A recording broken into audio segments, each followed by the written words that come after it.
நான் 20 வருடங்களாக கிறிஸ்தவனாக இருந்துட்டு அதை விட்டு வெளியில் வந்துட்டேன். இப்போது கிறிஸ்தவம் என்பது போலியான ஒரு மார்க்கம் அப்படின்னு நான் சொல்கிறேன். இயேசு கிறிஸ்து கடவுள் இல்லை. அவர் யாருடைய பாவங்களுக்காகவும் சிலுவையில் போய் ரத்தம் சிந்தி மறிக்கவில்லை. அவர் உயிர்த்தெழுந்தார் என்று சொல்வது ஒரு பொய்க்கதை அப்படின்னு நான் சொல்கிறேன். ஆனால் இயேசு கிறிஸ்துவை விசுவாசிக்கும் போது ரட்சிப்பு கிடைக்குதுன்னு சொல்கிறாங்கல்ல, அந்த ரட்சிப்பை நான் இன்னும் இழக்கலை. அது எப்படி அப்படிங்கிறத பற்றி தான் இந்த வீடியோவில் நான் பேச விரும்புகிறேன். இயேசு கிறிஸ்து நம்முடைய பாவங்களுக்காக சிலுவையில் போய் ரத்தம் சிந்தி மறித்திருக்கிறார், உயிர்த்தெழுந்திருக்கிறார். அவரை நம்பணும்னா நம்முடைய பாவங்கள் மன்னிக்கப்பட்டு நமக்கு ரட்சிப்பு கிடைக்குது, பரலோகம் போகும் தகுதி கிடைக்குது அப்படின்னு சொல்லி பைபிள் சொல்லுது. கிறிஸ்தவனுடைய நம்பிக்கை அது. அந்த ரட்சிப்பு யாருக்கு இருக்கும்? இயேசுவை நம்புகிறவங்களுக்கு தான் இருக்கும். இயேசுவை நம்பாதவங்களுக்கு அது கிடையாது. இதுதான் கிறிஸ்தவர்களுடைய கூற்று. ஆனால் ஆச்சரியம் என்னென்னா, இயேசு கிறிஸ்து கடவுள் இல்லை, அவர் நம்முடைய பாவங்களுக்காகலாம் சிலுவையில் போய் மறிக்கலை அப்படின்னு இன்றைக்கி நான் சொல்கிறேன்ல, இப்போவும் நான் ரட்சிப்போடு தான் இருக்கேன். அந்த ரட்சிப்பை நான் இழக்கலை.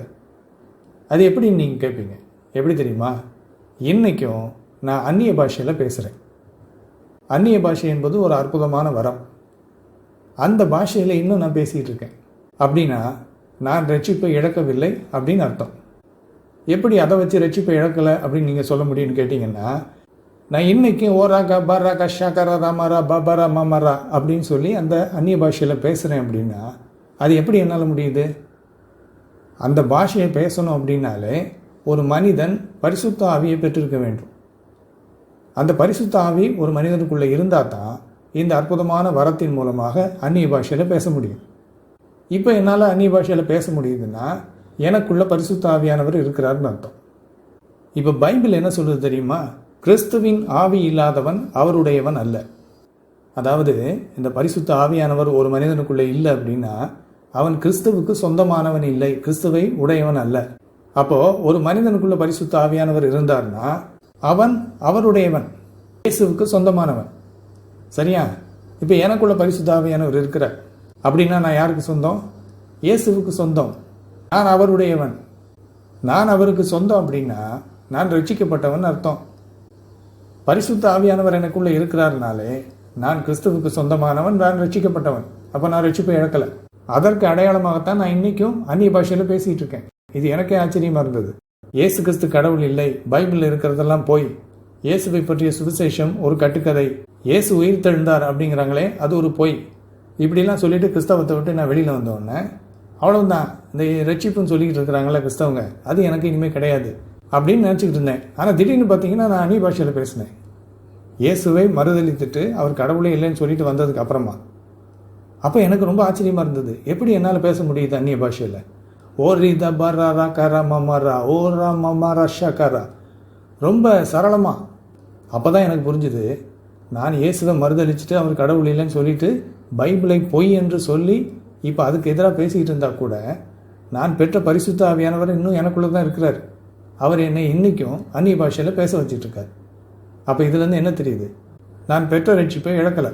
இன்றைக்கி கூட நான் இறந்தேன்னா பரலோகம் போவேன், தேவனோடு நித்திய காலம் வாழப்போகிறேன். அப்போது இயேசு கடவுள் இல்லைன்னு நான் இன்றைக்கி சொன்னாலும், பைபிள் பொய்ன்னு நான் சொன்னாலும் நான் பெற்ற ரட்சிப்பை இழக்கலை. காரணம் என்னென்னா நான் இன்றைக்கி அந்நிய பாஷையில் பேசுகிறேன்.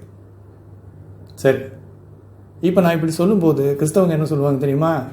இல்லை நீங்கள் பேசிக்கிட்டு இருக்கிறது அந்நிய பாஷை கிடையாது, அது போலி, அது உளறல். அதை நீயா அந்நிய பாஷைன்னு சொன்னால் அதை எப்படி எங்களால் ஏற்றுக்க முடியும்? போலியான பாஷையை பேசிக்கிட்டு இருக்கிற, உண்மையிலே உனக்குள்ள பரிசுத்த ஆவியானவர் கிடையாது. இயேசுவை கடவுள் இல்லைன்னு சொல்கிற உனக்குள்ளே எப்படி பரிசுத்த ஆவியானவர் இருப்பார் அப்படின்னு சொல்லுவாங்க.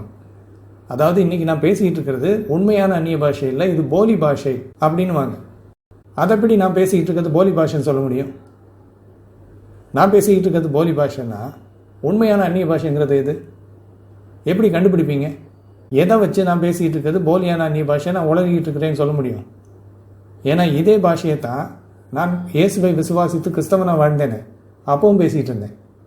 அப்போ பேசின அதே பாஷையை தான் இப்போவும் பேசுகிறேன். அது இப்படி முன்னால் அது உண்மையான அந்நிய பாஷையாக இருந்தது, இப்போ திடீர்னு போலியான பாஷையாக மாறும்? இப்போ நான் பேசிகிட்டு இருக்கிறது போலியான பாஷை அப்படின்னா, உளறல் அப்படின்னா, நான் கிறிஸ்தவனாக இருந்தப்போ பேசினேனே, அப்போ ஏன் யாரும் கண்டுபிடிக்கல அதை? அப்போ பேசும்போது ஆவியானவரின் அபிஷேகத்தினால் நிறைந்து சகோதரர் அந்நிய பாஷையிலே பேசுகிறார் அப்படின்னு சொல்லிட்டு, இப்போ நான் இயேசுவை விட்டு வந்துட்டேன், இயேசுவை நான் நம்பலைன்னு சொல்லும்போது அதே பாஷையை பேசுகிறேன், இப்போ மட்டும் அது எப்படி போலியாக மாறும்? அதுவும் இப்போ நானாக சொல்கிறேன் இயேசுவை நான் நம்பலை, பைபிள் பொய் அப்படின்னு. அதனால தான் இவங்க இது போலிங்கிறாங்க. இப்போவும் கூட நான் இயேசுவை நம்பாமல் பைபிள் பொய்ன்னு நான் முடிவு பண்ணிவிட்டு வெளியில் சொல்லாமல் இருந்தேன்னு வச்சுக்கோங்க, நான் இப்போ பேசுனது அந்நிய பாஷைன்னு இவங்க ஒத்துக்குவாங்க. அப்போ இதில் போலி உண்மை அப்படின்ற 2 வகையெல்லாம் கிடையாது. அந்நிய பாஷையில் ஒரு வகை தான் இருக்குது. நான் இப்போ பேசி காமிச்சேனே அதுதான் அந்நிய பாஷை. அதைத்தான் கிறிஸ்தவங்க எல்லாரும் பேசிக்கிட்டு இருக்கிறாங்க. அதுவும் நான் பேசுகிறதாவது வித்தியாசமாக இருக்குது. எழுத்துக்கள் மாறி மாறி, வார்த்தைகள் மாறி மாறி. சில பேர் எப்படி பேசுவாங்க தெரியுமா? சபையில் பா பா பா பா பா பா பா பா பா பான்னு அரை மணி நேரம் பேசிக்கிட்டு இருப்பாங்க. வெறும் பாங்கிற ஒரு எழுத்து மட்டும்தான் இருக்கும். அந்த ஒரு எழுத்தை திரும்ப திரும்ப சொல்லிக்கிட்டு இருப்பாங்க. அவங்கள பார்த்துட்டு அபிஷேகத்தினால் நிறைந்து ஆவியானவரின் வல்லமையினாலே அந்நிய பாஷை பேசுகிறார் சகோதரர் அப்படின்னு சொல்லி பாராட்டுவாங்க. சில பேர் தி தி தி தி தி தி தி தீட்டுவாங்க. அதுவும் அந்நிய பாஷையா? வெறும் ஒரே ஒரு எழுத்து தி, அந்த ஒரே ஒரு எழுத்தை திரும்ப திரும்ப சொல்லிட்டு இருப்பாங்க. அது உண்மையான அந்நிய பாஷையா? அப்புறம் எப்படி நான் பேசுறது போலின்னு உங்களால் சொல்ல முடியும்? நான் பேசுறது அவங்க பேசுறதை விட உண்மையான அந்நிய பாஷை. மட்டும் இல்லை, நான் ஒரு ஸ்டைலில் தான் பேசி காமிச்சேன். இதில் பல வகை இருக்குது. தீர்க்க தரிசனம் சொல்லும்போது பேசக்கூடிய அந்நிய பாஷை வேற ஒன்று இருக்குது. அந்நிய பாஷையில் பேசிட்டு அது கடவுள் எனக்கு கொடுத்த தீர்க்க தரிசனம்னு அதுக்கு அர்த்தமும் சொல்லுவாங்க. ஆவியானவர் பேசிக்கொண்டு இருக்கிறார், உன்னை குறித்து ஒரு தீர்க்க தரிசனம் உரைக்கிறார், உட பௌத்தரி சைதர பௌத்தரிணி உடபரபரா ஷரபரபரா உத்தரகரபரா. அந்த அற்புதமான அந்நிய பாஷையை என்னால் பேச முடியும்.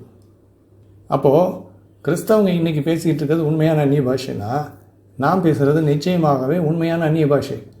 இந்த பாஷையை நான் பேசுகிறேன் அப்படின்னாலே பரிசுத்த ஆவியானவர் எனக்குள்ளே இருக்கிறார்னு அர்த்தம். இந்த ஆவியானவர் இல்லைன்னா என்னால் பேச முடியாது. அப்போ ஆவியானவர் இன்னும் எனக்குள்ளே இருக்கிறாருன்னா நான் ரட்சிப்பை இழக்கலை. இப்போ நான் பைபிள் போய் இயேசு கிறிஸ்து கடவுள் இல்லைன்னு சொல்கிறதுனால நான் பேசுகிறத போலின்னு இவங்க சொல்லி சமாளிக்க பார்க்குறாங்க. அப்படிலாம் சமாளிக்க முடியாது. நான் பேசுகிறது போலியான அந்நிய பாஷைனா, கிறிஸ்தவங்க இன்றைக்கி பேசிக்கிட்டு இருக்கிறாங்களே அதுவும் போலியான அந்நிய பாஷை தான். அதுவும் நான் அவங்கள விட நல்லா பேசுவேன். அப்போது இயேசுவை நான் மறுதலித்தாலும், இயேசு கடவுள் இல்லைன்னு சொன்னாலும், பைபிளில் இருக்கிற ஒவ்வொரு பொய்யையும் நான் எடுத்து காட்டினாலும் எனக்குள்ளே இன்னும் பரிசுத்த ஆவியானவர் ஹோலி ஸ்பிரிட் உள்ளே தான் இருக்கார். அவர் செயலாற்றி கொண்டு இருக்கிறார், என்ன அந்நிய பாஷையில் பேச வைக்கிறார் அப்படிங்கிறத இவங்க ஒத்துக்கணும். அல்லது நான் பேசுகிறது போலின்னா இவங்க எல்லாரும் கிறிஸ்தவங்க எல்லாரும் பேசிக்கிட்டு இருக்கிற அந்நிய பாஷையும் போலிங்கிறத அவங்க பகிரங்கமாக அறிக்கை பண்ணணும். அவங்களால் அப்படி அறிக்கை பண்ண முடியாது. ஏன்னா அவங்களும் என்ன மாதிரி அபிஷேகம் பெற்றவர்கள், ஆவியானவரால் நிறைந்து பேசுகிறாங்க. அவங்க ஆவியானவரை பெற்று பேசிக்கிட்டு இருக்கிற அந்த பாஷையை போலின்னு எப்படி சொல்ல முடியும்? சொல்ல முடியாது இல்லையா? அப்போ அதே மாதிரி நானும் அபிஷேகத்தினால் நிறைந்து பேசுகிற அந்நிய பாஷையை உங்கள் போலின்னு சொல்ல முடியாது. அப்போ கிறிஸ்தவங்க எல்லாரும் ஒரு காரியத்தை நல்லா புரிஞ்சுக்கோங்க. இயேசுவை நீங்கள் விசுவாசிச்சிங்கன்னா உங்களுக்கு ரட்சிப்பு கிடைக்கும், பாவ மன்னிப்பு கிடைக்கும், பரலோகம் செல்லும் தகுதி கிடைக்கும். அதுக்கப்புறமா நீங்கள் இயேசு கிறிஸ்துவ கடவுள் இல்லைன்னு சொன்னாலும், பைபிள் பொய்ன்னு நீங்கள் பேசினாலும் உங்களுக்கு கிடைச்ச ரட்சிப்பை நீங்கள் இழக்க மாட்டீங்க. ஏன்னா இயேசுவை விசுவாசித்த பொழுது நீங்கள் பெற்ற பரிசுத்த ஆவியானவர் ஒரு நாளும் உங்களை விட்டு போக மாட்டார். என்னை விட்டு அவர் போகலை. இன்னும் எனக்குள்ளே இருக்கிறார், அற்புதமாக செயலாற்றிக்கிட்டு இருக்கிறார், அந்நிய பாஷையிலே என்னை பேச வைக்கிறார்.